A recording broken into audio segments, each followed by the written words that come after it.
Hello viewer, কেমন আছো সবাই? আজকে আপনাদের সাথে এই ছোট্ট জীবন নিয়ে কিছু অভিজ্ঞতা শেয়ার করব। হতে পারে প্রবাস জীবনে আমার বয়সটা অনেক কম, কিন্তু এই ছোট্ট জীবনে যে অভিজ্ঞতা অর্জন করেছি সেটা হয়তো বা কোনো কলেজ বা ভার্সিটিতে পড়ে শেখা যায় না। যে বয়সটায় বাবা নামক হোটেলে নানান খাবারে আবদার করার কথা, আজ সেই বয়সটায় প্রবাস নামক দূরপ্রবাসে দুমুঠো ডাল ভাত খেয়ে বেঁচে থাকা। হয়তো বা এই গরিব ছেলেদের বাস্তব জীবন এটাই। গরিব হয়ে জন্মানোটা অপরাধ না, তবে হ্যাঁ, গরিব হয়ে মরাটা অপরাধ। তাই একটু সুখের আশায় আমার মতো হাজারো লাখো মায়ের সন্তান আজ প্রবাসী। সবশেষ এটাই বলবো, মা, অনেক মিস করি তোমায়, অনেক ভালোবাসি তোমায়। আর বাবা, কখনো বলতে পারিনি মুখ ফুটে, হয়তো বা সামনাসামনি কখনো বলতে পারিনি বাবা অনেক ভালোবাসি তোমায়, কখনো জড়িয়ে ধরতে পারিনি, তারপরেও বলবো অনেক ভালোবাসি তোমায় বাবা। এটা আমার প্রবাস জীবনের সেকেন্ড জার্নি। তারপরও একটা প্রবাসী যখন তার নিজের দেশকে ছেড়ে যেতে হয়, কতটা কষ্টকর ওই মুহূর্তে একটা প্রবাসীর কষ্টই বুঝে।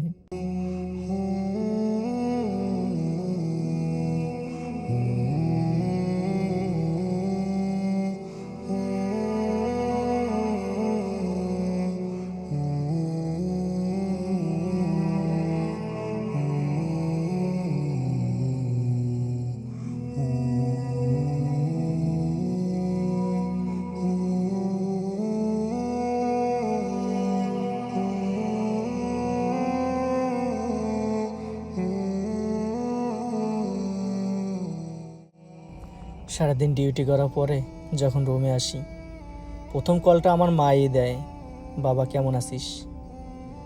ভালো না থাকলেও, শরীর খারাপ থাকলেও বলতে পারি না, মিথ্যা কথা বলতে হয়।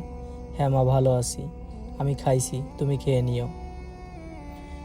আমি মনে করি প্রত্যেকটা প্রবাসী মিথ্যাবাদী, তার মায়ের কাছে, তার ফ্যামিলির কাছে এ ধরনের কথা হরহামেশাই বলে থাকে। এই মিথ্যা কথা যদি অপরাধ হয়, তাহলে প্রত্যেকটা প্রবাসী অপরাধী।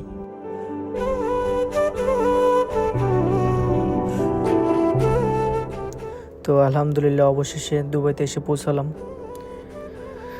সবাই আমার জন্য দোয়া করবেন, এবং এই ভিডিওতে যদি কোনো ভুল ত্রুটি হয়ে থাকে সবাই ক্ষমা দৃষ্টিতে দেখবেন।